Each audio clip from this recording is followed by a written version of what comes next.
That's when that was happening is when I was at the pool rail watching the defendant. I see. Okay. And then, so by the time you made entry, the door was already breached? Yes, sir. Okay.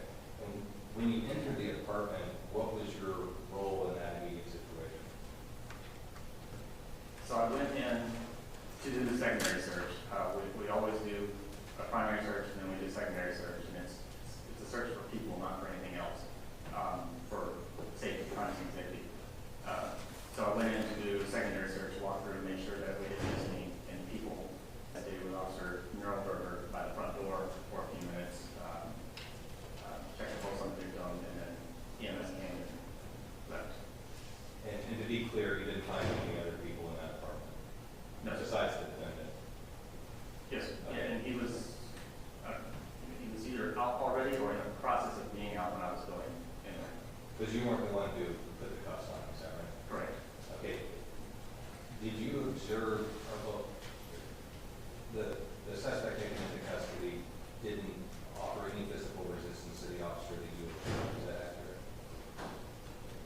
That's accurate.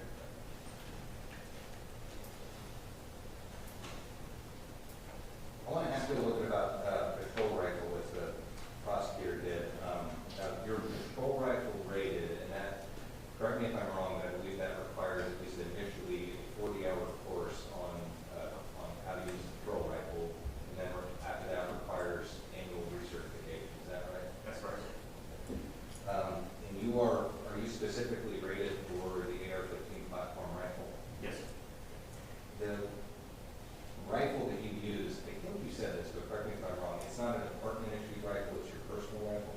That's correct, sir. Okay. And that's allowed if you take your personal rifle and get it inspected and it's approved by, if he or she approves it, then your patrol officer rated, you're authorized to carry that during the normal course of your duties. Yes, sir. That's correct. So there's two types of long guns generally that SAPD officers pursuant to the general manual may be authorized to carry, and those are generally described as rifles and shotguns. Is that right? That's correct, sir. Okay. Are you ready to carry a shotgun? I am ready to carry a less lethal shotgun with beanbags. Okay. And I guess it's obvious that you didn't deploy that in this situation. No, sir, I didn't have it at that time. This Okay. was a recent certification. Why would you prefer to patrol with a rifle over a shotgun? The rifle is more the safety aspect. The shotgun is more for. And what I'm getting at is you opted to get rated for the patrol rifle, but you could have gotten rated for a shotgun to use for the same purpose. It's not the less than lethal, but you could have carried a shotgun with the standard lethal rounds for cartridges in it. On our department, you can do either or both. So, are there many officers like yourself who opt for the rifle, or do you know any of them who opt for a shotgun? The majority opt for a rifle. Okay, and why is it that you personally would prefer to have a rifle on you in this kind of situation as opposed to a shotgun? The rifle's more accurate for longer distance. It's a more effective weapon for potential defense of yourself and others, is that right? Depending on distance, yes. If it's close, I'd rather use a shotgun. But generally, the rifle is more useful. And you say that's your personal rifle. You don't leave that in your vehicle every day, do you? You take it out? Correct. It goes home with me. It comes to work with me. Okay, so it goes home with you. And do you use that rifle as, let's say, your home defense weapon if that circumstance would never arise? I could. Good. Whichever one I get to first. It's available to you for that purpose. Yes, sir. And depending on the situation, God forbid, you might opt to defend yourself, your family, your home with that rifle. Is that right? If I need to. If you need it. Before you became a law enforcement officer, do you have any military background? Yes, sir. Could you describe that for us? 4 years in the Army Reserves. You Army Reserve. So you were trained on a rifle as part of your duties in the Army. Is that right? Yes, sir. And was the rifle you were trained on? I know they're different than civilian AR-15s, but it was an AR platform style rifle. M16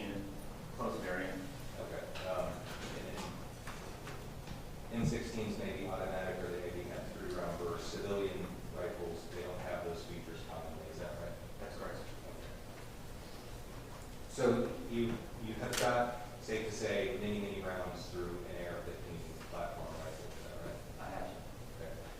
Okay. Have you ever had occasion to fire such a rifle without the benefit of hearing protection? I have not.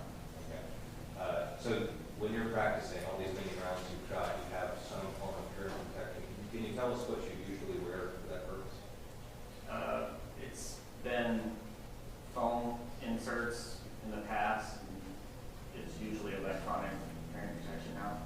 So these, and those would be the muffs that go over your ears?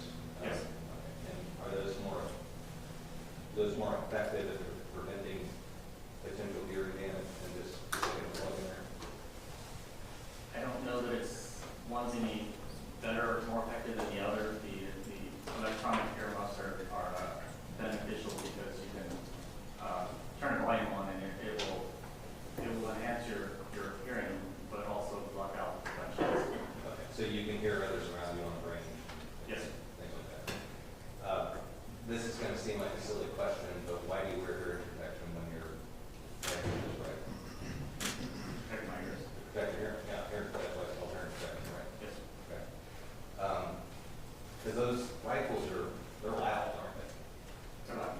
And if you shot them without the benefit of hearing protection, you are potentially risking damage to your hearing, is that right? You could possibly. And they are loud when you shoot them, let's say. Is y'all range, your rifle range outdoors at the academy? Yes, we've got a standard open field, and we also shoot in shooting days. So it's not a fully enclosed building, but it's partially enclosed. Covered and all that? Yes. Is shooting a rifle of this kind in an enclosed space, does that make the report even louder than it is in open space? For the person shooting, probably so inside. Because I know about if I put my muffs back and I'll have them around my neck and I'll fire one round stupidly, and my ears will be ringing for about 2 hours. Have you ever had that experience? Good question. I'm trying to think. With the rifle, no. With the pistol, yes. All right. Yes. And you kind of, we use a term of art, but you get your bell rung when you do that, right? Get your in. Okay. The prosecutor was asking you about the scope that was on the defendant's particular rifle, and I take it you're very aware of the functioning of that scope because you have, I believe you said the exact same model on your own rifle. Is that right? Yes. Okay. And you said it goes from 1X to 6X? It's either 6 or 8, depending on the model. Okay. It says it on the side of the bottle. In the way, let me clarify, when I say X, that's the magnification rating, right? Times, yes. So if you say 6x, 6 times magnification. Okay, so 2X would be twice the normal human vision. Yes. Okay. And the way that LPVO scope works is it has a dial on it that you rotate clockwise and counterclockwise to adjust the magnification to whatever purpose you need that thing. That's correct. Okay. Now you mentioned you observed the rifle when you went into the apartment. Is that right? Yes. Did you handle it? No. Okay. You didn't catalog the rifle, you didn't take custody of it? No. I looked at it, cleared the room, and walked out. Okay, when you say you looked at it, you didn't look at that scope to see what magnification it was set to, did you? No. I just saw that it was an AR style rifle.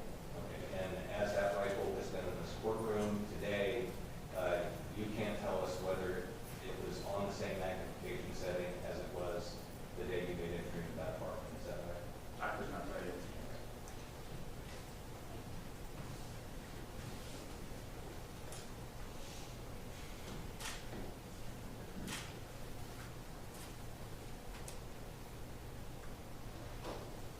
For 3 spent shell casing consistent with AR-15 shell casings on the living room floor of the apartment. Do you remember seeing that? Yes. And you say you observed 3. Were they scattered about the room, or were they collected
time, I'm going to offer defendant exhibit 3. No objection, Judge.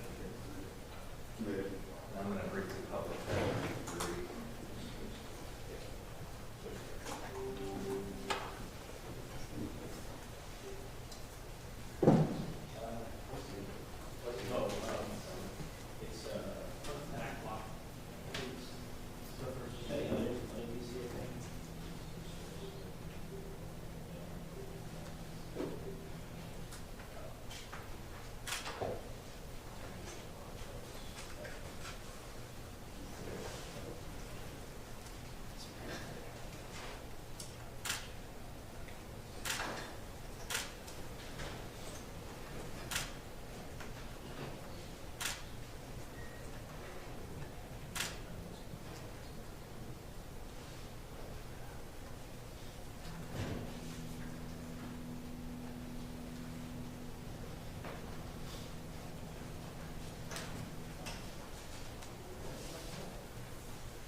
So this diagram, just so we all know our way around it real quick, as you recall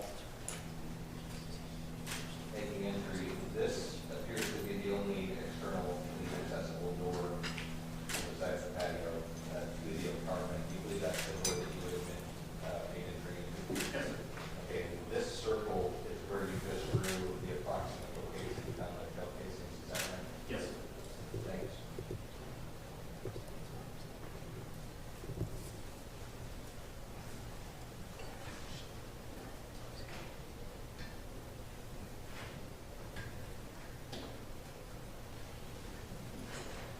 Thank you very much, Dr. Professor.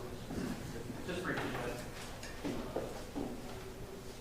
So the defense asked you to rewatch your video and hear the words that he came into his apartment. I just wanted to ask, where was the deceased body when you first arrived? Outside the front door on the landing, the walkway. You did not see the deceased body inside of the apartment. Defense asked you about your own home defense sort of setup, and you mentioned that it was whatever you got to first. And I just wanted you to elaborate on that. Is it typical that you would immediately rush to your assault rifle platform? Probably the last thing I would grab, to be honest with you. Grab the missile first. And why is that? Quicker to get to, more readily accessible, and would just be easier to use inside of a confined space like that versus a rifle. I wanted to ask you, you testified earlier that you already had your rifle set up before showing up on scene, before the activation of your body cam. Can I ask you why you had that set up instead of arriving to the scene and then setting it up? Yes, so we staged ahead of time. We came from 2 different directions, so I came from one direction and I parked down the street, put my plate carrier on, got my rifle, and made it ready to go to do. And then I waited. The other officers were on the opposite side of the apartment complex down the street doing the same thing. So the plan was to wait until we were all ready and then go in together. Because it's safer to go as a group than it is 1 or 2 or 3 at a time as we drive. My last question. You have a lot of experience shooting firearms as you are rifle rated and handgun rated.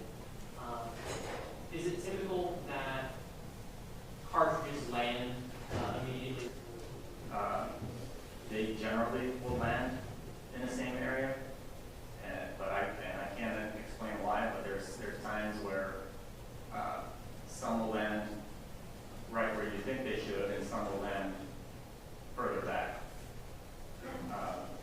I mean, they generally will go in the direction that they're ejected from the weapon. It's just a matter of it's the process. Lastly, for home defense, do you typically carry a round in the chamber of your handgun at all times? All my handguns, yes. Nothing further.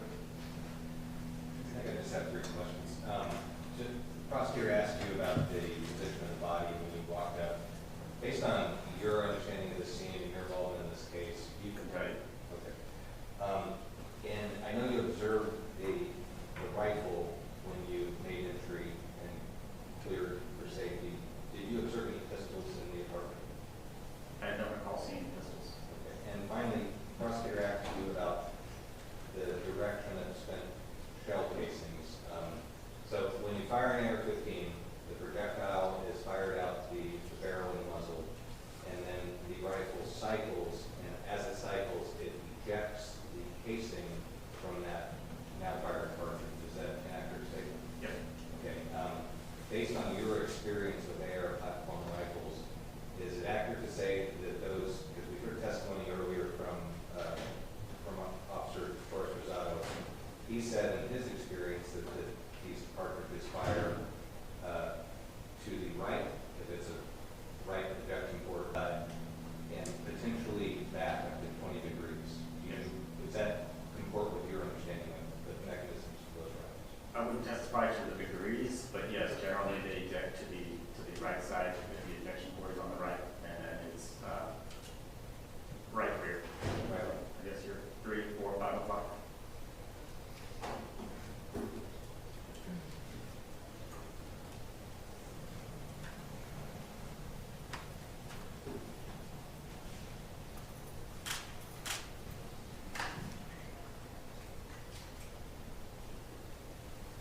I just want to make one thing clear about this rifle.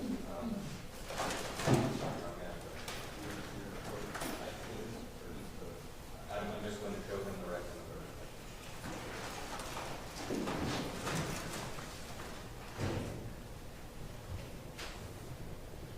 Can you tell the jury which side of this rifle the ejection port is located? Right or left? Right. Okay, that's where you're pointing to, right? Yes.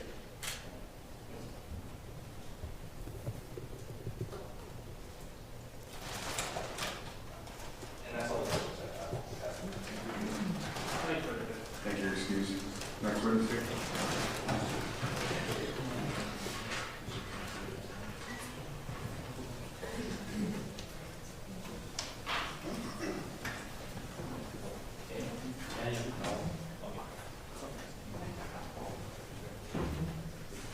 You are calling next.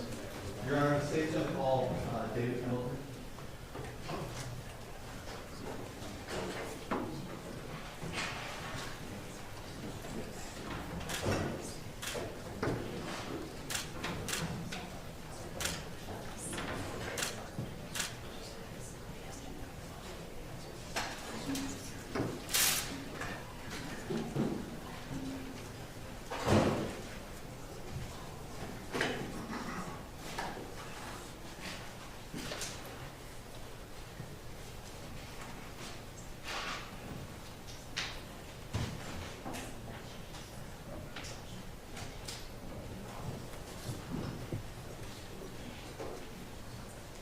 Have a seat.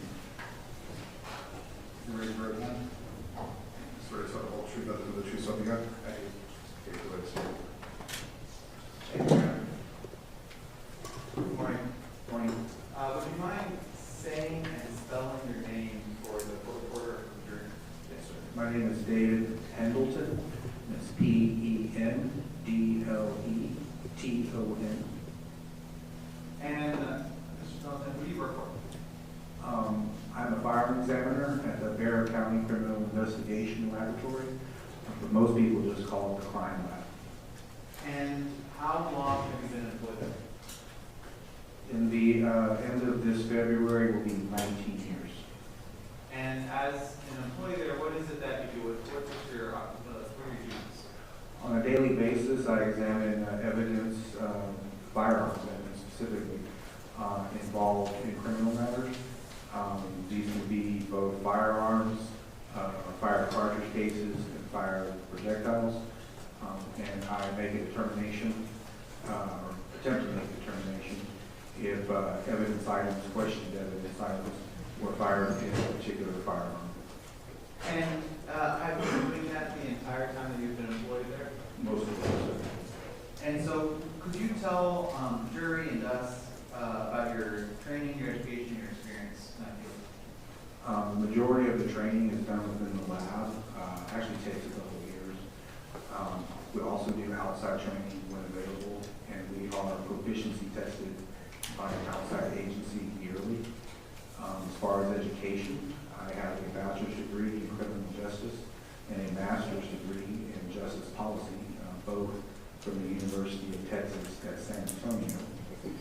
I'm also a member of the Association of Firearm and Tool Mark Examiners, and I'm certified in the area of firearms identification by that organization, as well as being licensed as a forensic analyst in the state of Texas.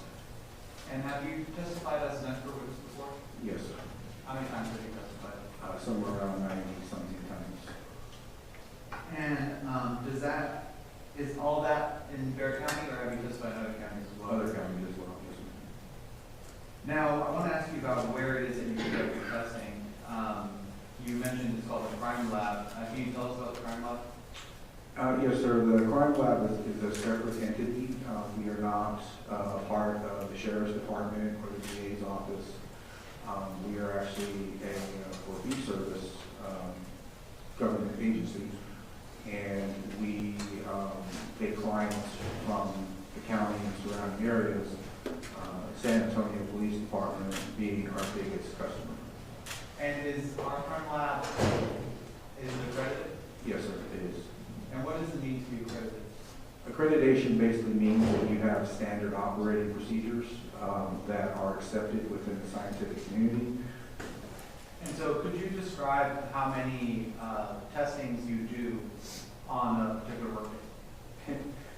It depends. Cases vary from very small to just a few items to very large. The largest case I had over 400 items in it, a very large sheet. So it depends, but on a daily basis, we are constantly moving firearms or firearms-related evidence. And you mentioned that you are currently licensed. What does it take to be licensed? The state of Texas legislature required since 2019 for forensic analysts, and it doesn't matter, well, it does matter, but the discipline, you could be a DNA analyst, you could be a drug analyst, chemist, firearms examiner, you have to have a forensic analyst license. It requires to take a test through the Texas Forensic Commission, and also to maintain a certain level of continuing accreditation, which you require to renew your license every 2 years. And so, moving forward, can you explain to us what firearms or tool mark examination is? Yes. So basically, a firearm is a tool, and when these firearms are made, the components of it, whether it be the barrel, the slide, the firing pins, these are all made by machines. And these machines cut and grind and mill and polish metals. And every time these machines come in contact with this metal, it changes its surface. One way to think of it is like a grinding wheel. If you've ever seen a grinder and all the little sparks flying off, those are pieces of metal. They're very random. You can't reproduce that. So every piece of metal has its own. Those pieces are further put into a firearm, and then when a cartridge is fired in, the metals of the cartridge are much softer than the hard seals. So you will have very, very either impressive markings from the weapon, or striations where it's sliding across the various areas left on the items that are fired through. And what we attempt to do is test those items to see if they were fired in a particular firearm. And so, can you tell whether or not the bullet was fired from a particular firearm? Yes. And what tools do you use to make that determination? We use what's called a comparison microscope, and it's actually not even that high of magnifications. They're similar to the ones you probably use in biology class in the 8th grade. But it's essentially 2 separate microscopes that I can look at side by side through one set of eyepieces, so I can compare 2 items side by side, hence the name comparison microscope. And what I will do in the case where I have a firearm is I will actually test fire the weapon, take the tests from the weapon, compare them under the microscope, looking for class and individual characteristics. If I'm seeing these reproduce, then I will attempt to see if those same markings are on any questioned evidence. If they are, then I can say that it was more than likely fired from this weapon. If they're different, I can say they were not fired from this weapon. And so, Mr. Pendleton, are you aware of the case that you're here for today specifically? Yes, sir. And did you conduct an examination or any testing in regards to this case today? Yes, sir. I did. Your Honor, first witness. Mr. Pendleton, I'm reading you within marked as State Exhibit number 68. Can you tell me what that is? Issued for the evidence item in this case. And how do you know that this report is the same report as the testing you did for this case? Are they identified? Every case that is assigned to the crime lab gets a unique number called a CIL number, Criminal Investigation Laboratory number, and it is unique to the items of evidence that are assigned to that case, which is also linked to whatever submitting agency number was. In this case, it was a San Antonio Police Department case. And so, what was the crime? What was the evidence? CIL, yes. And what was the number for this case? 22-00027.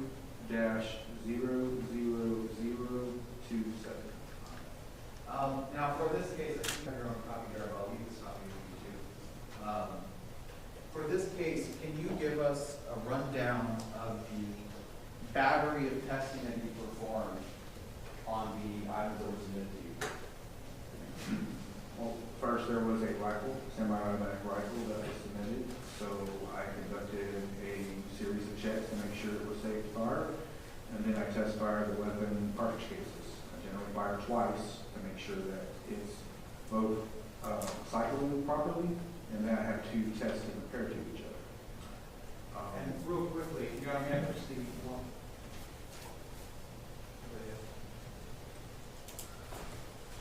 Mr. Pendleton, I'm going to show our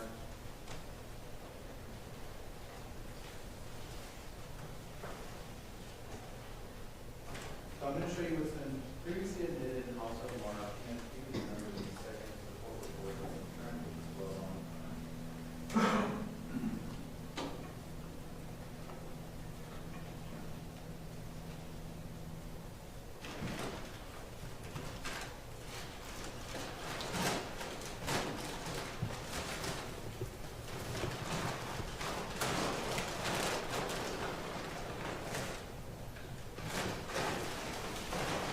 And so, I'm going to show you first what's been marked as State's Exhibit number 28. Mr. Pendleton, have you seen this before? Yes, sir. And is this the rifle that you conducted those test fires Yes, sir. on? Yes, sir, it is. And how do you know that? Two things, but she just showed me I could see the serial number, which I documented. I could also see my markings inside the rifle mag well. I would have written my initials, that CIL number that I mentioned, and the item number that I would assign this. And I'm going to show you one more exhibit, Mr. Pendleton. And this has been previously marked as State's Exhibit and admitted as State's Exhibit number 20. From firing into the Oregon, the Boston, and returning with the evidence. And so, you use these cartridges to give you what information? With those, I would use the comparison microscope to look for those individual markings, to give it a fingerprint of the weapon, to have a control source to look at any question evidence. And so those will be, by control source, those are going to be what you compare anything else to know whether or not it came from that weapon. Yes, we call them known standards. We know where they came from the weapon. I know that because I fired them from the weapon. And so, I know I interrupted you, you're telling us about the water tank and the test fires. What did you do after that? Well, I will compare them under the comparison microscope, and then I will compare any questioned evidence. In this case, it was a number of cartridge cases and some bullet fragments that I compared to. And so, can you tell us about I guess, there's a whole list for you to go down, but starting at the top of your record, can you tell us about the battery test that you completed on the cases that were sent to you? Take them, document them, compare them under the microscope, look to see if they have markings that are suitable for comparison. And then after that, compare them to questioned evidence. After that, I would issue a report after I do that, I will submit that to another examiner who also is trained to look at this evidence, and they will see if they can come up with the same conclusions that I did. So it's kind of a verification, or see if we agree that the results are as reported. I will then issue a report. I will then package the evidence and return it to our evidence receiving section, at which time the agency will come and retrieve the evidence at a later date. And this time the state would move to admit state's exhibit number 68 with evidence. Okay. Now, on your report, Mr. Pendleton, I know that you have a numbering system that you employ. Can you tell us about, I guess first about how your numbering system works, and then we'll go kind of through what they are. Our laboratory management system creates a package when it comes in. So an item of evidence, as it comes in package, will receive an item number as package 1. So I have to, when I take it, I create it as an item, and then any individual packages are going to be further divided. So you will see that listed on the report as whatever was in package 1 will be item 1-1, 1-2, 1-3. Can be very confusing. So we have started instituting over the last few years at the other side of the report, if available, any agency number, because when they collect something, they write a number on it. We'll put it in parentheses, so it helps kind of correspond with what their numbers are. And so is there a reason why the item numbers start at 3, not at 1? For my purposes, Yes. I don't know, as they're received through the evidence receiving section, they just give a number, so I would say as it's handed to you, I would imagine. Okay, so it's not necessarily indicative that there's a 1 and 2 out there that we don't know about. Sure. Now, I want to ask you about items 4-1, 4-2, 4-3, 4-4, 4-5, 4-6, and 4-7. What are those items? Those are fire cartridge cases, specifically 223 Remington caliber cartridge cases. So those are not cases that you fired. Now, in your examination of those items, what were your findings? That they were first all fired in the same firearm, and then comparison to tests that they were fired in the submitted firearm. Now, if I can direct your attention, Mr. Pendleton, to items 5-1 through, well, I guess let's start with 5-1. What is item 5-1? It's actually several items, but they're all basically the component of one. It would probably help if I explained what a bullet jacket is. So, so a bullet jacket, when you're talking about an actual projectile, the actual bullet, most manufacturers, the internal portion of this is made of lead. Lead is a very inexpensive metal, which is why it's used. The problem with using bullets, lead to make bullets, is that when high heat and high pressure are added to it, it melts. So it tends to foul your barrel. It clogs up the rifling in the barrel. So after time, your bullet will spin because it just smooths out your barrel. To alleviate that, what manufacturers do is they put a metal coating over the lead core, which is called a jacket. And it's usually made of copper or brass, can be made with steel, but think of it like a skin going over the lead core of the bullet. So when the bullet is fired, it's not uncommon for the jacket to separate or to come into fragments. So this first item of evidence is actually a bullet jacket that was stripped, a few jacket fragments, and then some lead fragments from the core. And so having explained that, what is item 5-1? It was a bullet jacket with bore lead. Oh, sorry. Was a bullet jacket with the lead core and then 2 smaller fragments. And moving on, can you also tell us what was item 5-2? Was a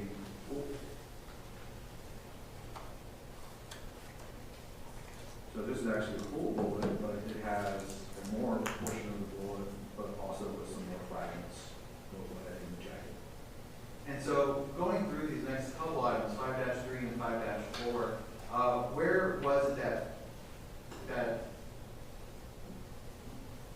these rounds were coming from? As far as where they were collected, Yes. according to my report, it looks like they were more than likely collected at autopsy. And so you're testing on items 5-1 and actually through 5-6. What were your findings in regards to the examinations you conducted on those items? So 3 of the bullet jackets that were stripped from the bullet, I was able to identify through the rifle. 3 of them were inconclusive, basically because of damage, and they have the same class characteristics, so I can't exclude them, but there's not enough individual characteristics because of the damage, so I can't identify them. So that's just an inconclusive rendering. And then the leftover fragments and cores that had no markings on them, which is uncommon, we just consider those no value for comparison. And so all in all, how many rounds, how many bullets did you test?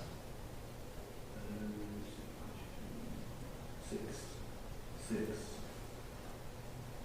And 7 cartridge cases. were there any rounds that you found, I guess, conclusively to not have been fired from this rifle? No, sir.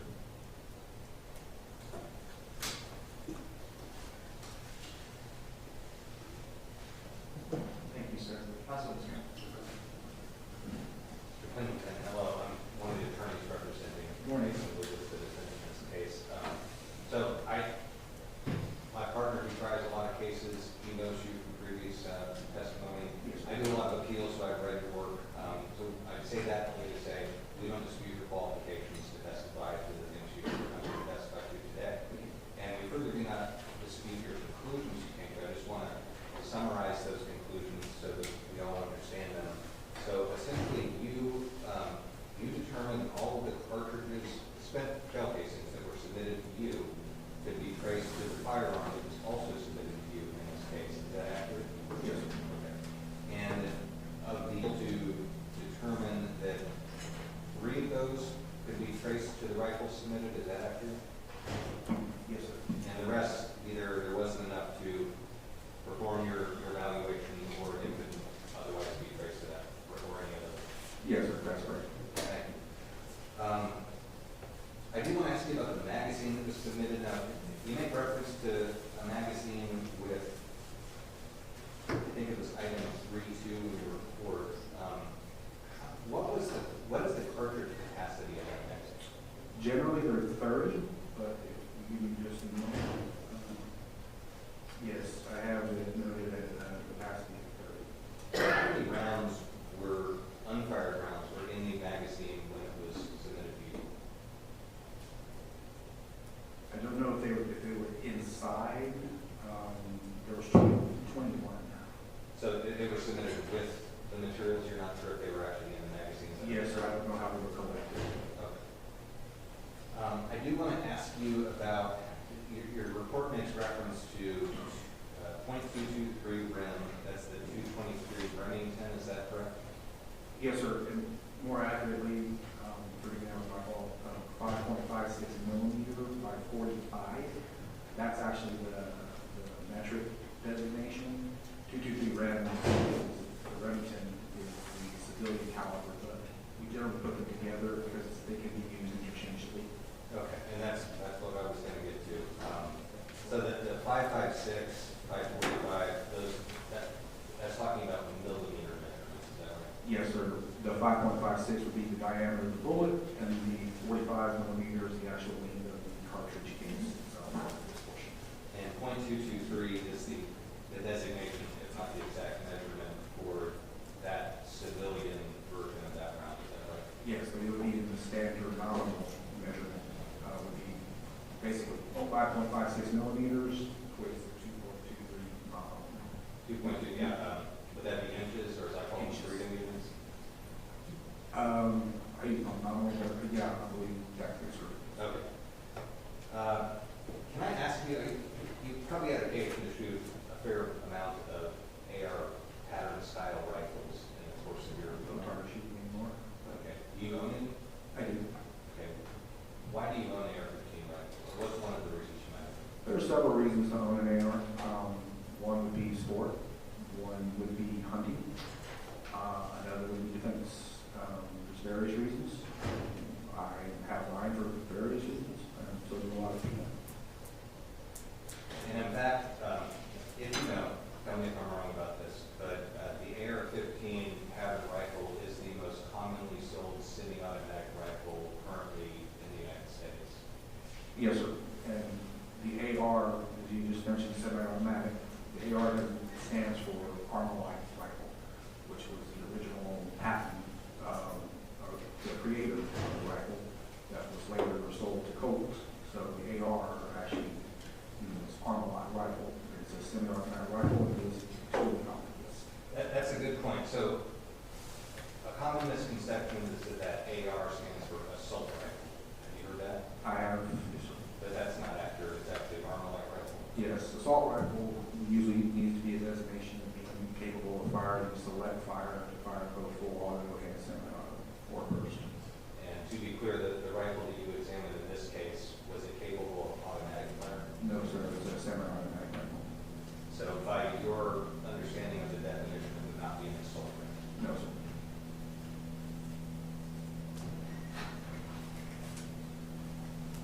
Thank you, sir. And that's it.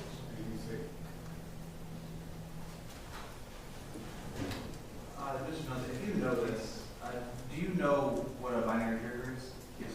What is it? A binary trigger is a device or a type of trigger that normally you have what's called a disconnect in a semi-automatic rifle. When you pull the trigger, it will fire, and in order to fire again, you need to release the trigger, it'll reset, and then you need to pull the trigger again to fire. With a binary trigger, it actually fires twice with the trigger pull, and then disconnects. First, when you pull the trigger, it will fire, but then when you release the trigger, it'll fire again. It's a strange device, but if you pull it very quickly, you could almost simulate full auto fire, but you have to do it rather quickly. But to answer your question, yes, a binary trigger, basically one pull trigger will fire twice. And have you ever seen one? Yes, sir. When have you seen one? Through case studies, casework.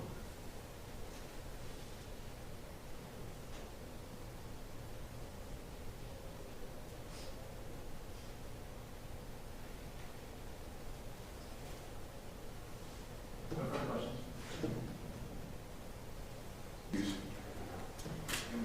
Okay, we'll take a 5-2 break and the jury will come back. All right, the jury.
last name's spelled K-N-I-R-L-D-E-R-G-E-R.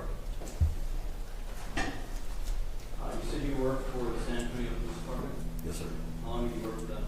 22 and a half years. 22 and a half? What kind of training and experience do you have? Going through the academy and the 22 years of law enforcement. On the streets? Yes, sir. And obviously that's what you were doing in 2021. Yep. The case that we are here on today, do you recall it? Yes, sir. You were assigned to it? Yes, sir. Did you fill out a report? Yes, sir. If that report would help you testify today? It's pretty self-explanatory. No, I don't need it.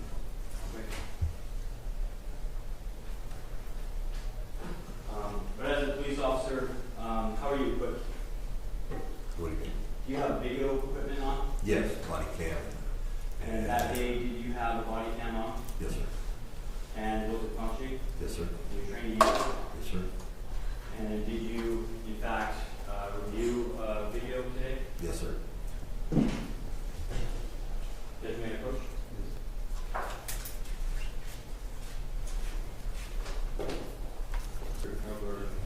Yes, and just get it this way.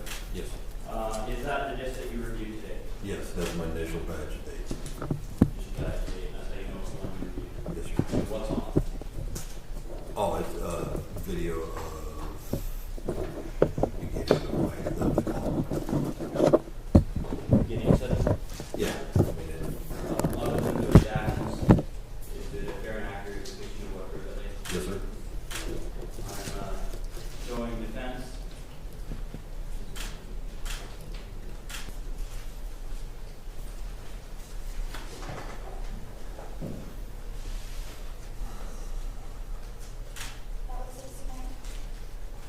Yes.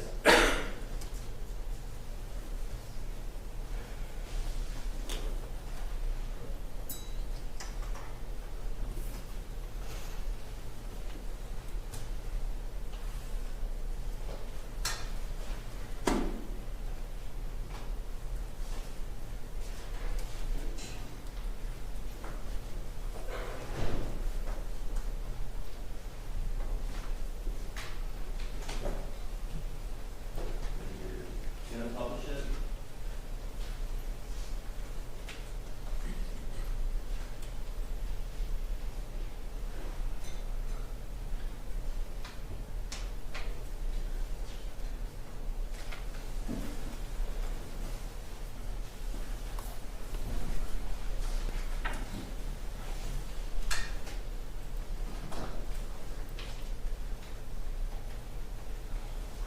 Pause the video at 20 seconds in.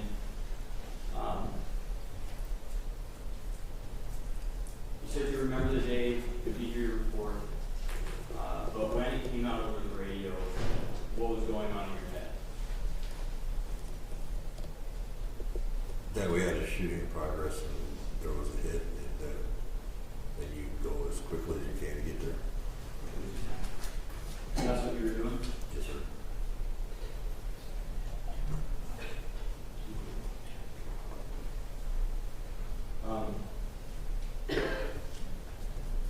The state is going to skip forward to 2 minutes and 45 seconds in. 2 seconds.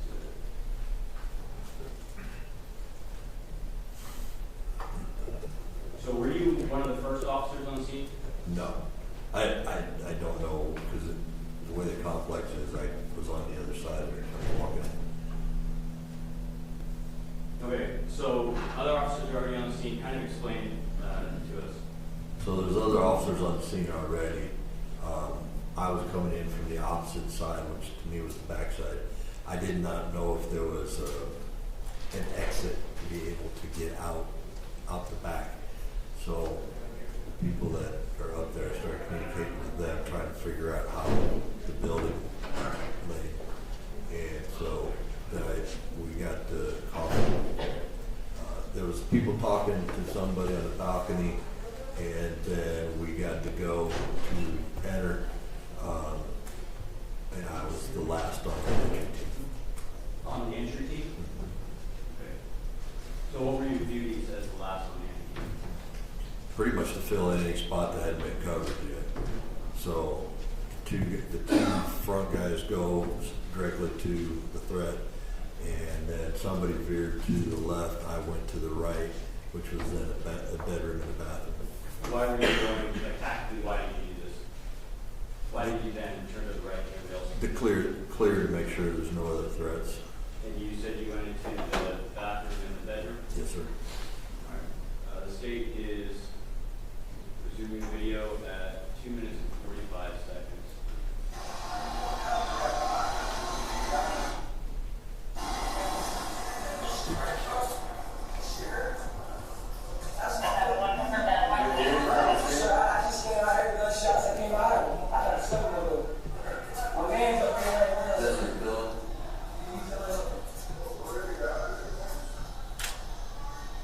Is there a way back through on this side? Yeah, but you can't go out like, you can't get out the back way. Okay. Yeah, here we go.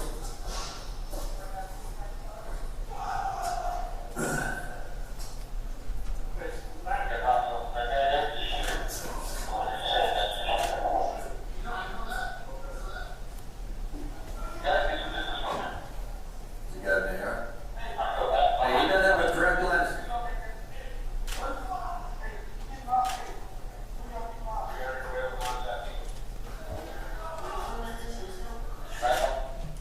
All right, so at this point, we were just watching the video, we heard some screaming. Do you know who that was? No, I assumed that they were talking to the suspect on the balcony, Okay, so you're here, and what was the order that was just given? that we were gonna make entry to detain, or to arrest. And you came in, was it last? Yeah, I was the last on the entry team. It was a fourth, I believe it was a fourth. Resuming the video at 3 minutes and 48 seconds.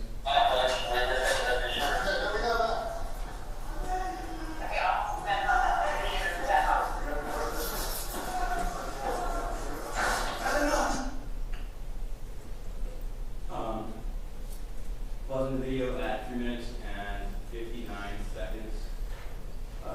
What's the entry team doing right now? Getting ready to make entry. And so when he kicked it though, was that normal practice to kick the door? Yes. It'd be good if you checked it, Okay. And what do you mean by checking? just to make sure it's unlocked or, so you just open it. But a lot of times you just want a fast entry. Okay. The state is resuming video. 3 minutes and 10 seconds.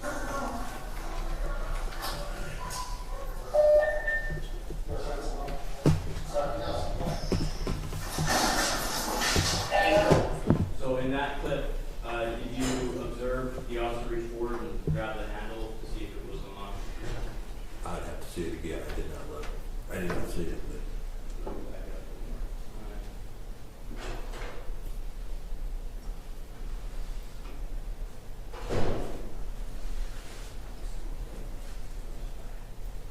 Well, we backed it up to 3 minutes 58 seconds.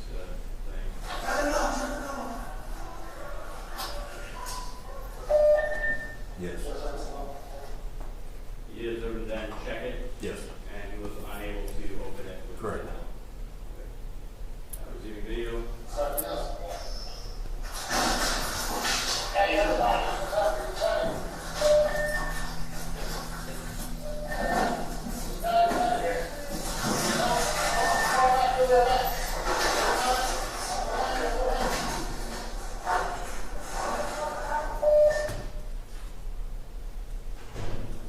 Stay pausing the video at 4 minutes 25 seconds. You said you went right. Can you kind of explain what's on the video here, like which way you're looking? And So right there, I went to the right, and then to my left is the bedroom, and then to my left, to my left is the bedroom, to my right then would be the bathroom, and I think they had like washer and dryer somewhere there. was it? What are you going to do now at this point? I'm going to clear it, make sure there's no threats and everything's cleared, and then I'll hold that position so that there's not, so it's secure. Stage resume the video.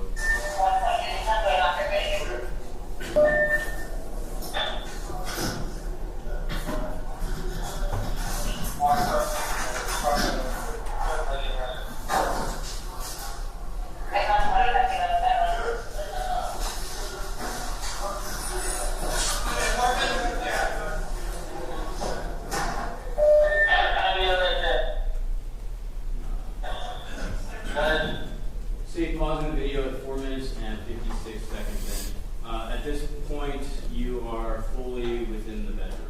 Yes. Do you remember what you wrote in your report? Yes. What you found in there? So I located there was a firearm on the bed, and then there was a letter or note in the bathroom. So we'll continue the video.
So you told us that you're To stay inside to secure the scene.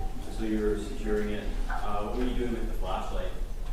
Just being able to look around to plain view and for any evidence or anything. You guys are all kind of calling things out. What was that? There was shell casings on the floor. Okay. But you were on the scene. You were there. You saw everything, right? Your Honor, may I approach? Yes.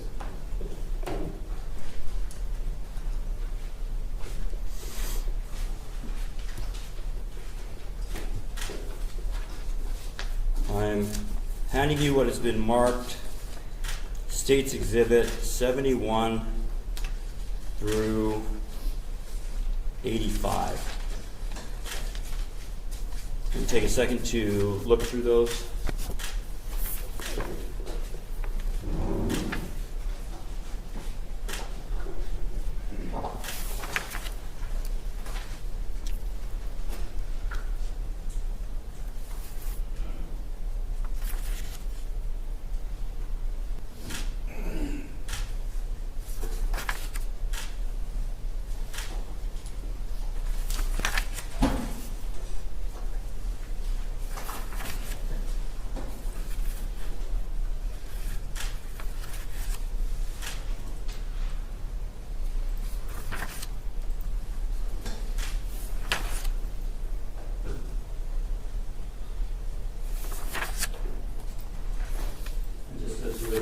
Those will actually have to hand you two more. I'll hand you State Exhibit 86 and 87.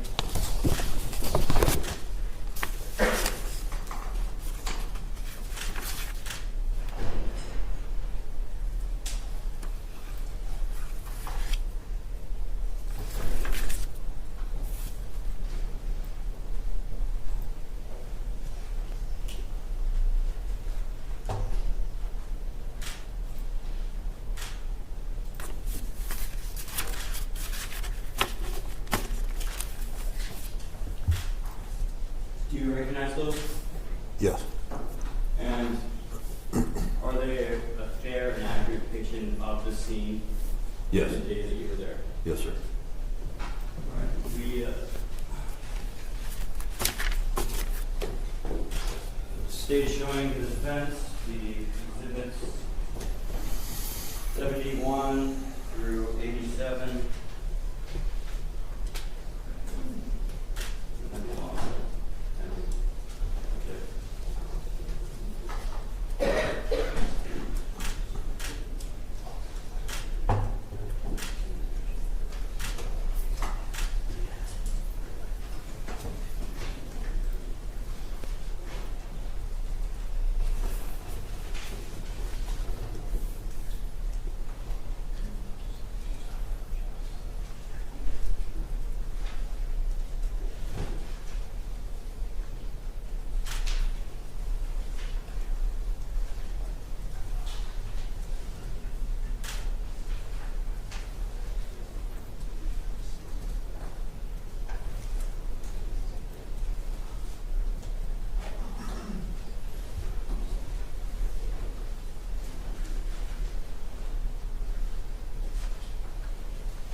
We don't have any objection to 7136, but we do have an objection like the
You understood things that you said?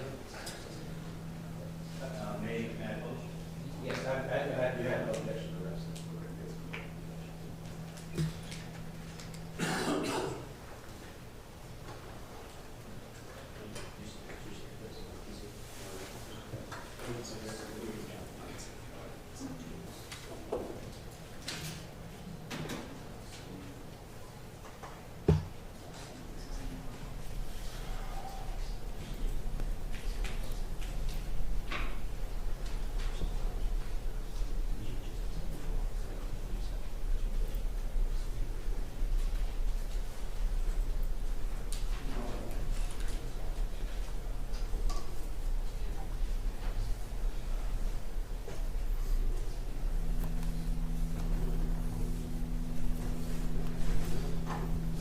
Publishing State's Exhibit 74.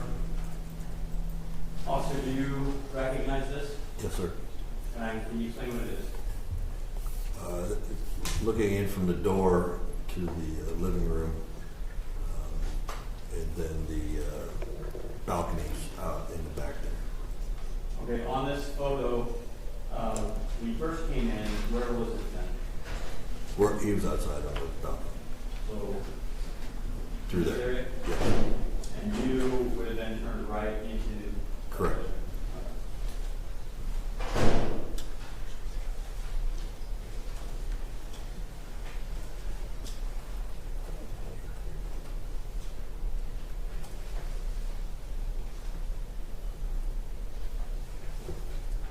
Publishing State's Exhibit 71. Then this photo, that's the same house that was in the previous, but this is from the door looking in. Yes, sir. And that's how it looks the day of when you first Yes, sir. reached. And then just one more, officer.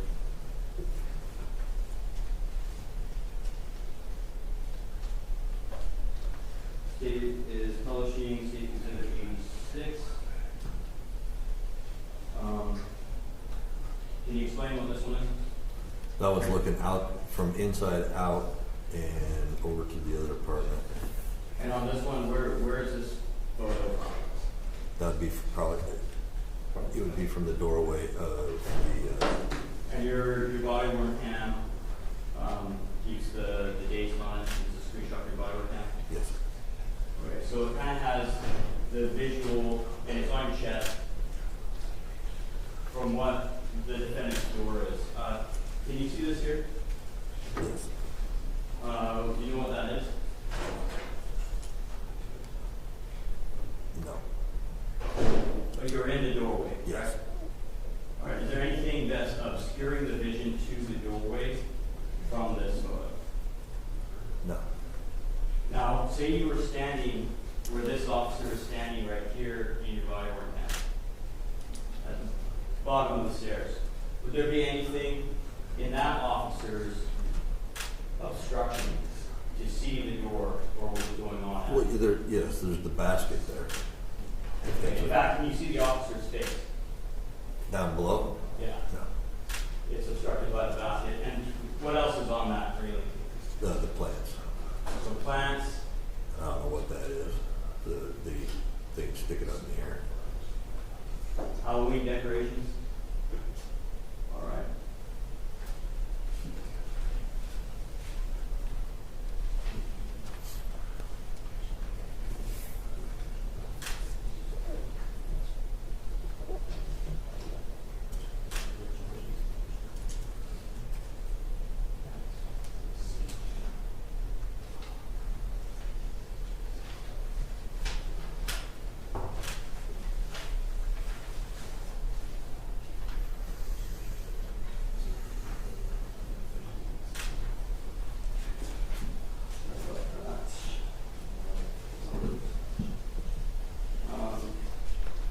The state is now going to publish the market state exhibit 81.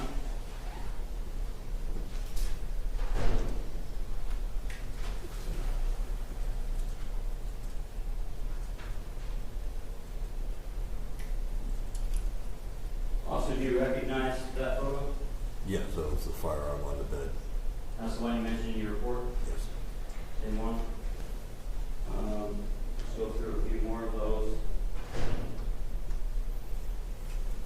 Around the bed, kind of explain how the room was when you went in there. Very cluttered. Okay, so let's see, publishing exhibit 79. And that's a close-up on the same gun? Yes. Will you let us know what station 78 is? There's a magazine with ammunition.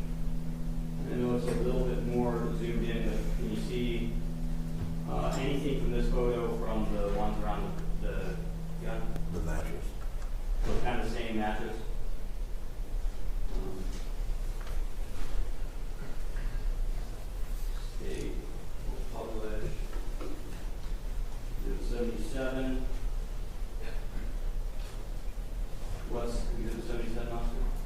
The same weapon.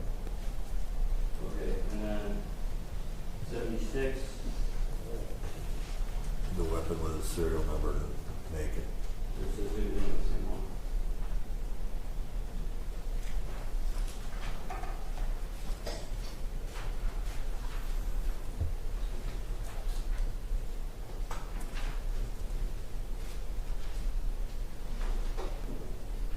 All right, officer, so just briefly on a recap, those are all the photos, that's how you found it.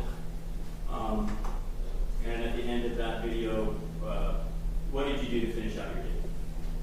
I stayed on scene so that we didn't have any outside contamination back into the apartment and waited for the detectives.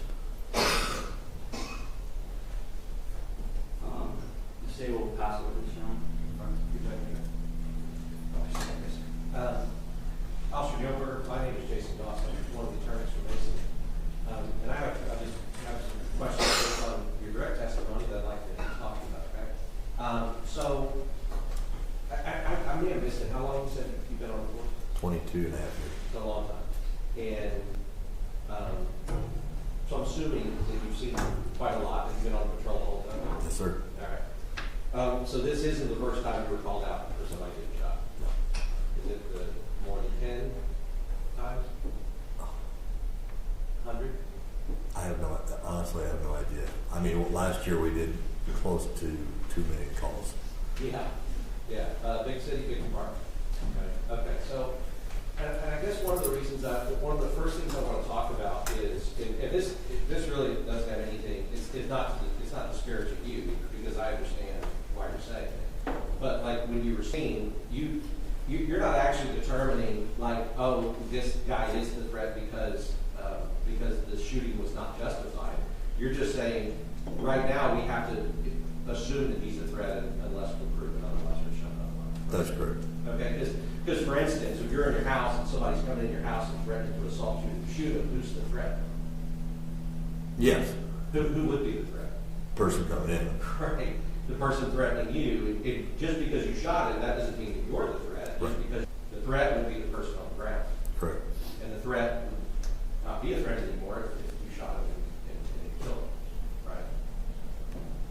Yes, but I've had cases like that at the beginning, because I've had homeowners that have had to shoot somebody. Sure.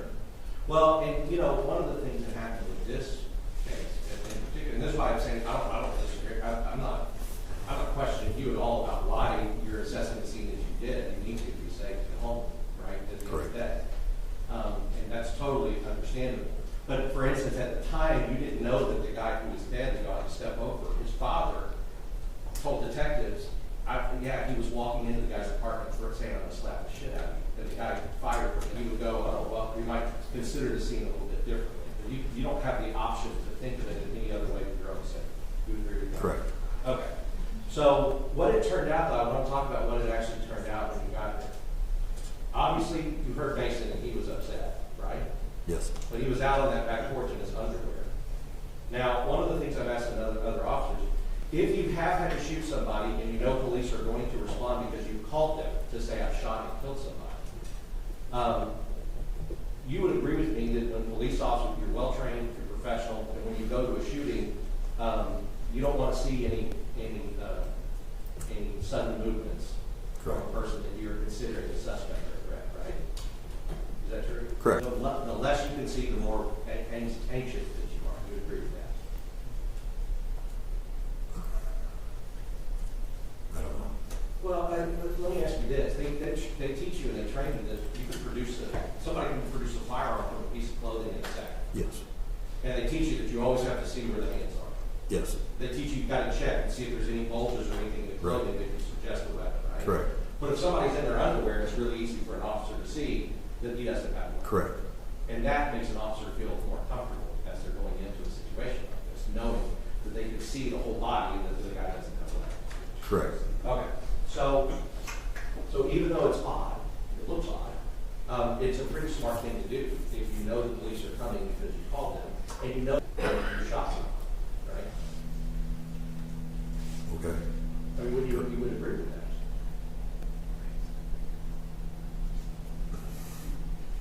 Other than if somebody has mental issues, then that becomes Sure. an issue also. Sure, it's, and, you know, and both of those could be the same, right? You could be taken off your clothes because you have a mental issue. But you hadn't heard the 911 call where he said, I'm taking off my clothes so they know I don't have a gun, No, so they don't shoot. no, I didn't have any. Well, that's a rational thing to do. You would agree with that. You may say I'm not going to do it, but at least it's rational, and that's rational thought process, which is the more an officer can see of my body, the less likely an officer will think that I'm a threat and shoot me. It's reasonable. Right. And in fact, when you got into the apartment, he was on the patio, right, showing officers his hands, and then he went to his knees with his hands that are locked behind his neck. I never saw that. You didn't see that? Okay. The jury has seen it. I think it was maybe that Picasso was in front of you, and Picasso was the one that had hands on it. I guess you were checking the other side. But what you did see is you knew for sure where he was, and you knew for sure where the gun was, and they were in two separate areas of the apartment. After he was in custody, yes. Well, also before he was in custody, he was on the back porch, Yes. and the gun wasn't on the back porch. No. The gun was in the bed. Yeah, we found it in there. And so, I mean, and he didn't run and throw it in there while y'all were coming in the door. He was already on the back porch when y'all came in the door. Correct. So I guess what I'm saying is he would have had to, after shooting, taken the gun, intentionally put it in a place that he was not, and he removed himself from that blood. Correct. Which is also another thing, a safe thing to do if you know officers are not to come. Yes. Right? Because if he were in arm's reach of that weapon, that would make justifiably officers a lot more nervous. Good.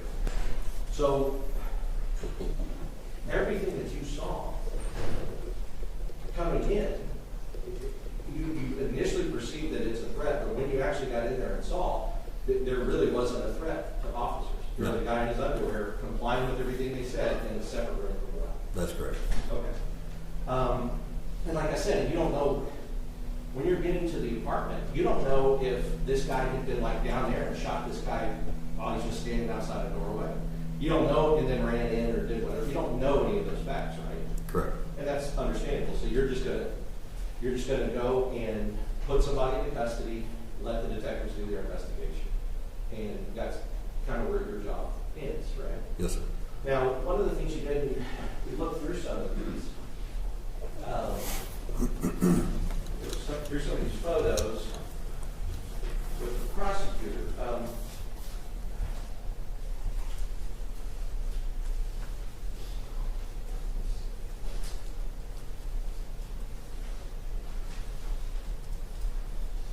So these are the ones you went through. We have the other one. There they are. These guys admitted they're not published. Admitted they're not published. All right, so I want to go through some of the photos that they did. Go. Let's look at Exhibit 75. Hey, Judge, I'm sorry, I'm going to have permission to publish. I promise you, please fix it.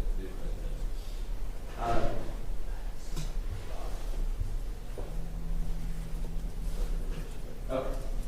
Exhibit 75, just to orient the jury and all of us here.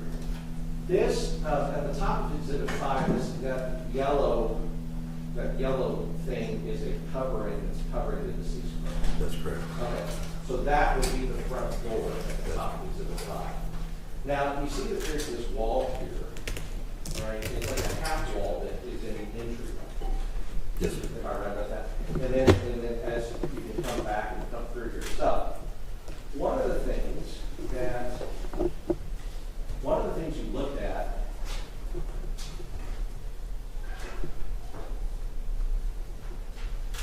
is you see in Exhibit 84,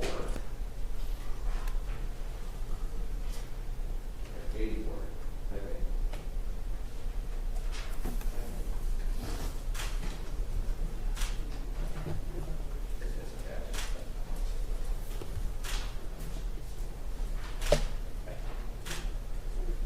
Yeah, so in Exhibit 84, this is one of the things you actually noted as you walk through on the body cam. We'll play that part of your body cam. But one of the things you notice is there's what looks to be blood on that entryway wall, right? Now, when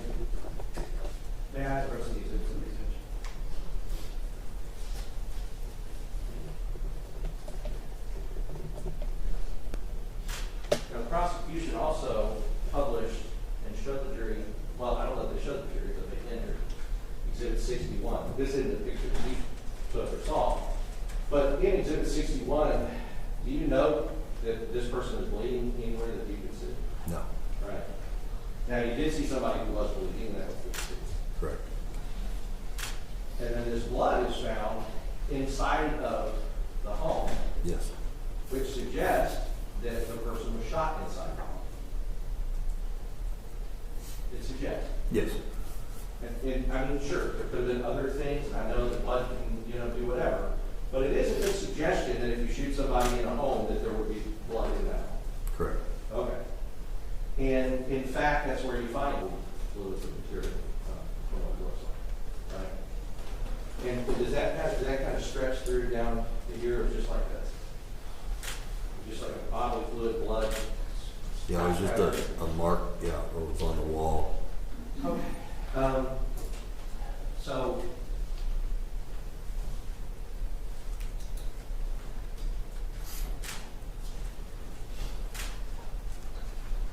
So I want to talk about the Exhibit 74.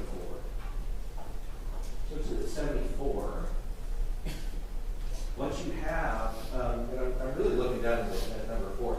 So you would agree at the top of Exhibit 74, this is kind of the patio area that Yes. they would have to. And then right here, down towards the bottom left, you have an exhibit number, Exhibit 4, and it's got a grouping of shell casings right here, right? Yes, sir.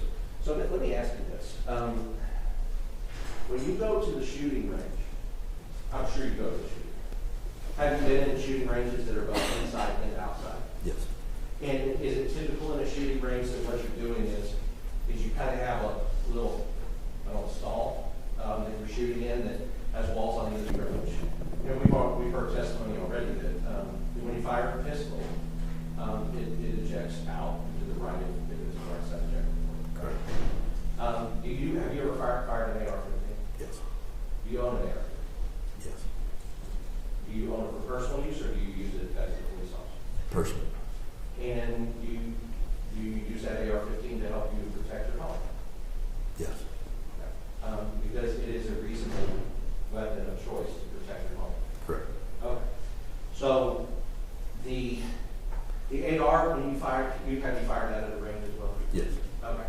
And does yours have a right side ejection port? Yes. Oh, and I guess what I'm saying is if you're in the stall, it will eject and kind of bounce around, right, on the wall.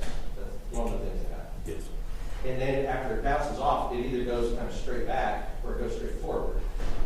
Yes. Bounce back that way. But it doesn't go out to the right to the person next to you where you're shooting, right? Yes, it does. It can. Well, I guess if I'm here, Judge Mays, this is a demonstration. If I'm here and there is a complete wall separating me from the shooter, the person standing right here where the wall is, it doesn't go around the wall and hit the person. No.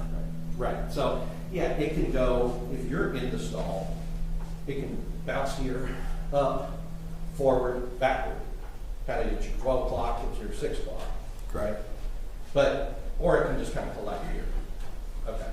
Because you noticed in that entryway that there is that wall, Yes. right? So somebody shooting between two walls would be like somebody shooting in a stall, in that sense, right? Yes. Just because, just from your experience, because that's basically what a stall is, it's two walls while you're shooting. But if you back out, and you're beyond that wall when you shoot, that's when you would expect it to go and fall to the right, which is where your AR and your pistols, that's where they would eject. Correct.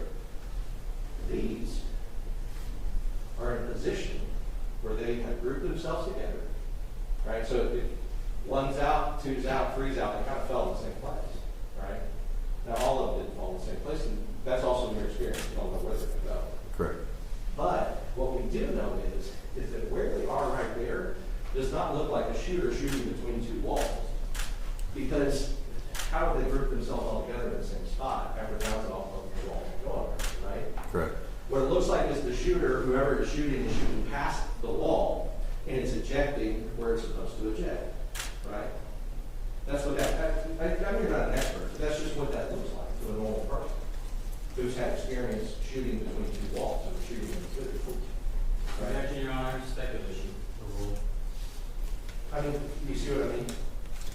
Yes, to me it appears that somebody was standing in a specific spot. Not with the wall to their right. Correct. Right. So what that would mean is if the person's not like up at the door because there's two walls, it would mean the person's further back to you, as an officer with experience. The person's further back into the house. Shoot. In my experience, typically they eject towards the right and rear. Right and rear. Right, sure. So right and rear, right bounces off the wall, there's a wall there, but if you're past the wall, then you can go right and rear. Correct. Okay. So, and I only say that to say, you know, the medical examiner also said there's no evidence of close range fire. So that is also consistent with what a medical examiner would say, which is there's not any evidence that they were, the shooter and the shot, or the deceased were close when he was shot. Okay? And you didn't know that, but I'm just telling you. All right, so. You also noted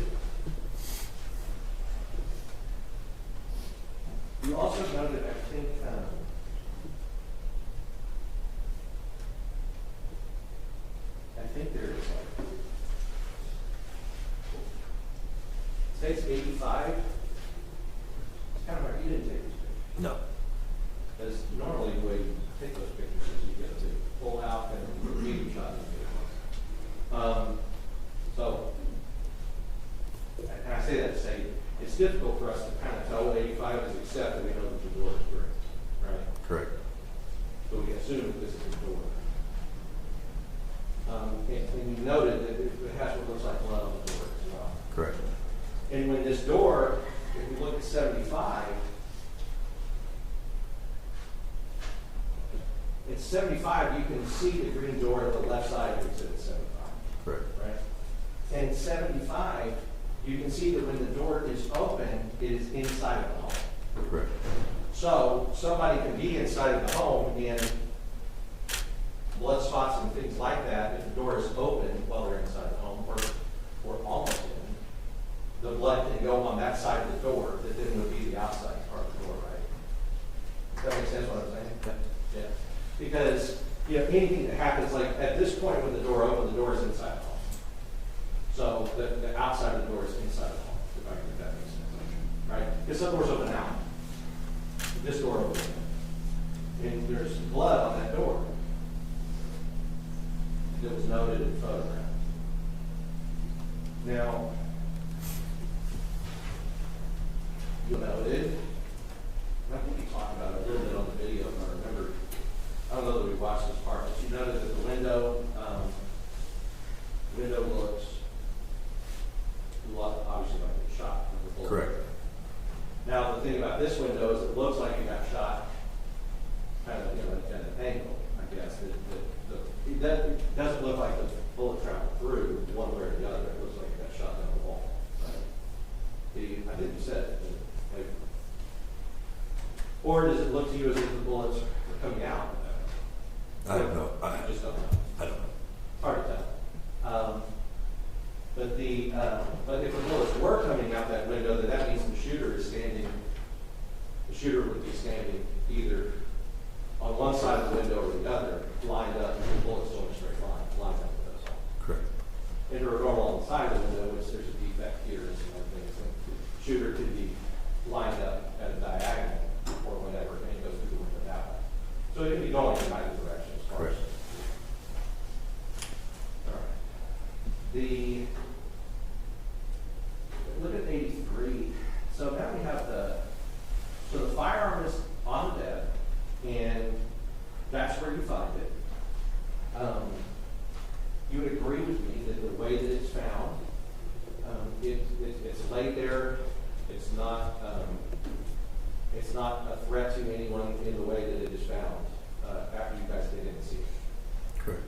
And when officers come in on your video, you see when officers come in, they kind of go, okay, we got the gun, and everybody feels to have it. We have the thing that hurt us, and we found it. And that thing, again, is a completely separate area that Mason was. Correct. I guess I'll say, also, if you shot someone, call 911, say, shot someone, killed someone. And if you know the police are coming, pretty good idea to put the gun in a different area where you are, so that they don't, so that any officer that comes in that situation doesn't Correct. So that's also a rational thing to do. Correct. Right? And you agree, sometimes you can ride it, I mean, so, because you're saying, well, yeah, like, if somebody's screaming in the underwear, maybe you don't help them. Have you ever had to fire your weapon in the line of duty? Yes. Okay. Have you ever had to fire at another person? No. Okay. So, have you ever used your non-lethal weapons in the line Yes. against another person? Correct. And so, and I'm not asking about circumstances, but you would agree that when you have to do that, there's an adrenaline rush, and all officers know it and recognize it. There's a big adrenaline rush that hits you, right? That's correct. And people react to adrenaline rushes like that differently. Correct. Right? So some are quiet, some get over it pretty quickly, some can have post-traumatic stress from having to use their weapon against somebody else, against another human being. That's true. That's correct. And how you're reacting to that when those things happen can mimic somebody that looks like they're crazy, but it's not that they're crazy, they just went through something crazy. Right? Correct. Okay. And the only reason I say that is because when I'm crazy, or is he justified and has an adrenaline rush from having to shoot somebody coming into his home? And so at that point you can't make those determinations about like what actually happened and how it happened. Correct. And that's why we have detectives. You guys just document what you see. We have detectives later try to go through it.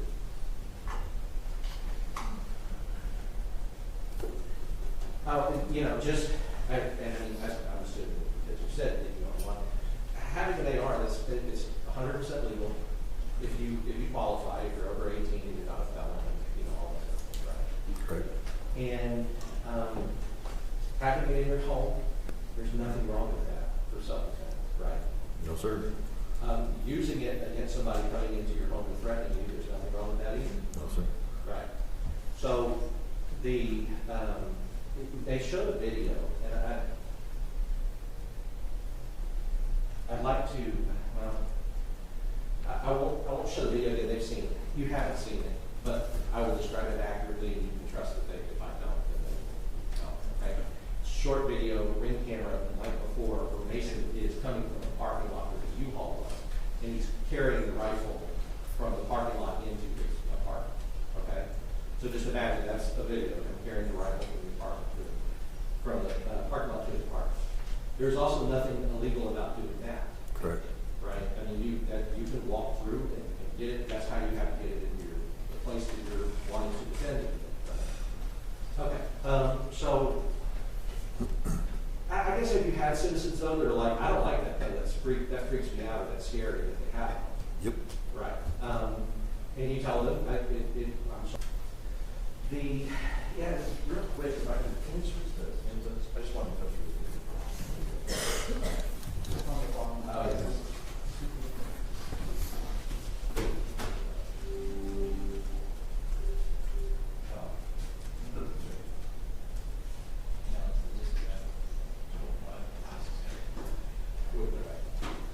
Actually, it might play.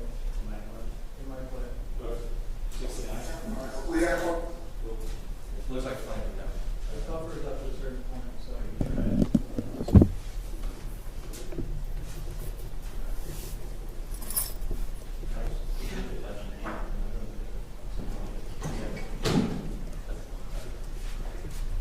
Just apologize.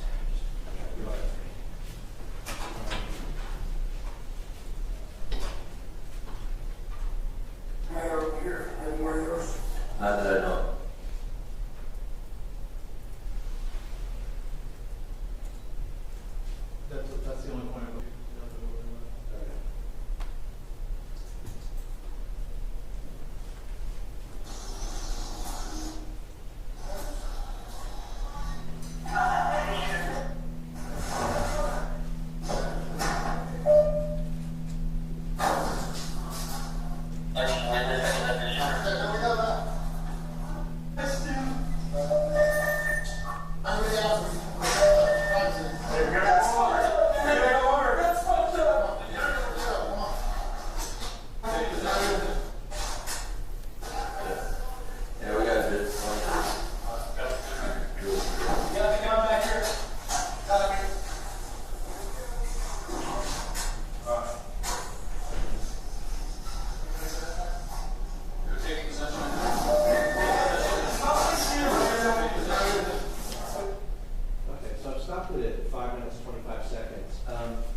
And that is a normal reaction if you have to shoot someone in self-defense. That would be a normal reaction for somebody not to want to see what had happened.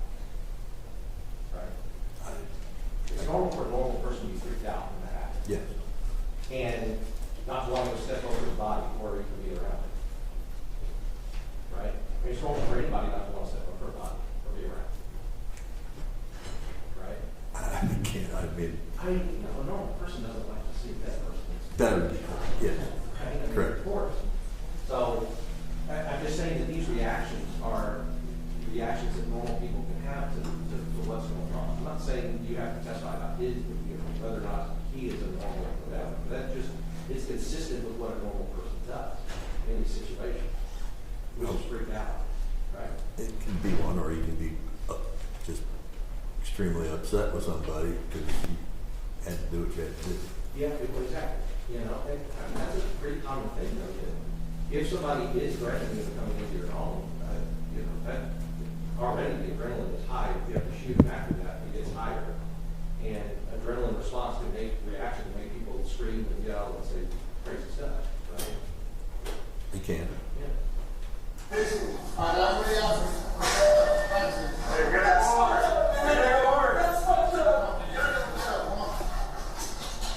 Oh, Jesus Christ, dude.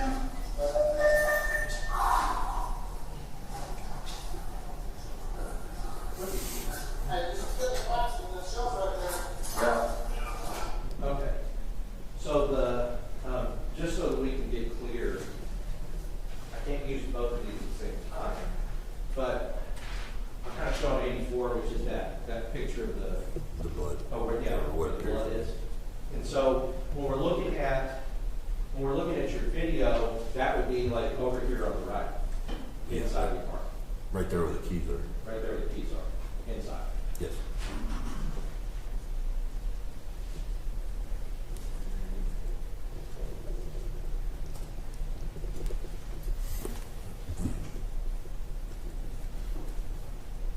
I'll pass it. Just a few things. Full defense, you've been on many shooting calls, right? Yes. Well, let's just start on this and move backwards. We just watched the defense reaction there. Would that also be a normal reaction for someone who just killed someone? Could it be a normal reaction? Yeah, for someone who just I mean, killed someone? I've seen many reactions, so it could be. And here he's under custody already, Yes, so there's witnesses and body cams already. correct. And so showing remorse after people are there to document it, that's normal. Subject, because that remorse is, that's not what he's doing first, and I don't think you can speculate. That's I'll withdraw it. That reaction though, is that something you would hear when police show up? Somebody that knew they were there with cameras, would they probably react like that? Possible.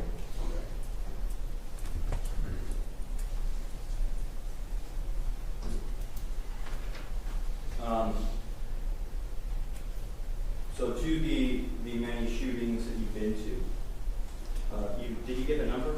I could not give you a number. I don't But know. it's high. It's high. More than 100? I don't know. Just high. On all those shootings that you go to, could blood splatter anywhere? Yes.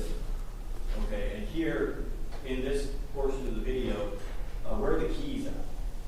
Right next to the door. How far do you think they would be? I mean, at that angle, it looks like within 6 inches, but I don't know. Very close, so right next to it, within 6 inches.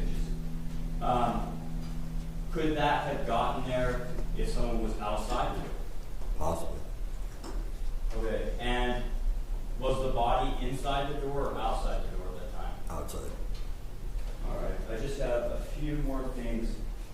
Let's stay on this one. With how many shootings have you been to? And I just had this question. How often do the shooters disrobe? Is that common? No. It's not common. How many do you think you've seen? Couple. Couple and all the ones that are so many you can't count, you only get a couple.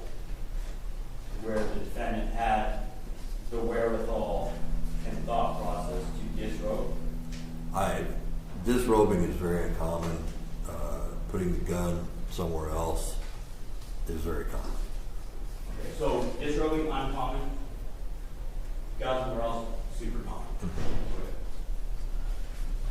I'm just going to go over one more thing here.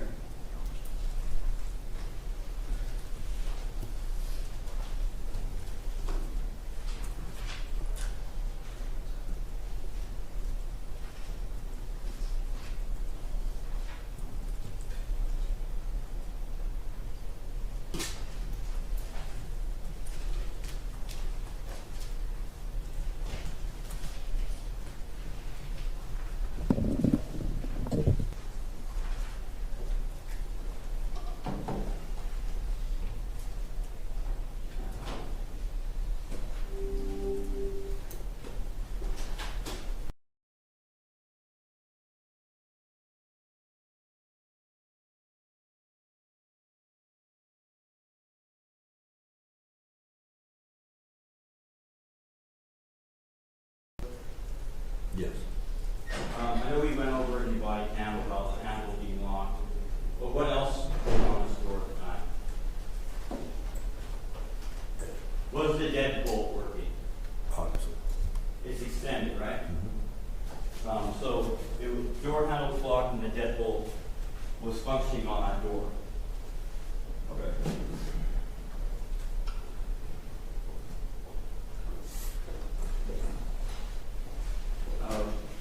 No further questions for counsel. A few questions. Putting that somewhere else is very common when people have that in self-defense. Correct. Because they call the police to say this is what I've had to do, and then they put the gun somewhere else and the police don't fix it. Correct. And actually, a lot of gun courses, I don't know if you take it or if you're training in the academy, but a lot of gun courses tell people, citizens, if you have to use your firearm in self-defense, put it in a place that can't hurt anybody, so when the police come, they don't think you're a threat. Correct. All right. So he's acting like somebody who had to use a gun in self-defense, right? Sure. And that's what commonly you use. Yes. Okay. I mean, it's also common to call the police yourself if you've had to shoot somebody. And when you wrongfully shoot somebody, they often don't call the police on themselves and say they had to shoot somebody. Right? It's possible. Yeah. I mean, guys, they leave the scene without you calling the cops saying, hi, I had to do that. Correct. And you didn't know at the time that he had called 911? No. Okay. And you didn't know he's screaming at the dispatcher, I'm taking off my clothes so the police don't shoot me? No, I did not. Okay. So it was just weird to you when you got there. But Correct. if you would have had that other information, you go, oh, all right, I guess I understand why I did that. All right. Correct. So, I don't have anything for Pastor. We're gonna break for lunch here. We're gonna do a short investigate. You ready to get back? No, you're free to go. Thanks, sir. Let's see, 1:15, the take off. We'll go on to 15 minutes, a little shorter, so get started, 1:15. All right, the jury.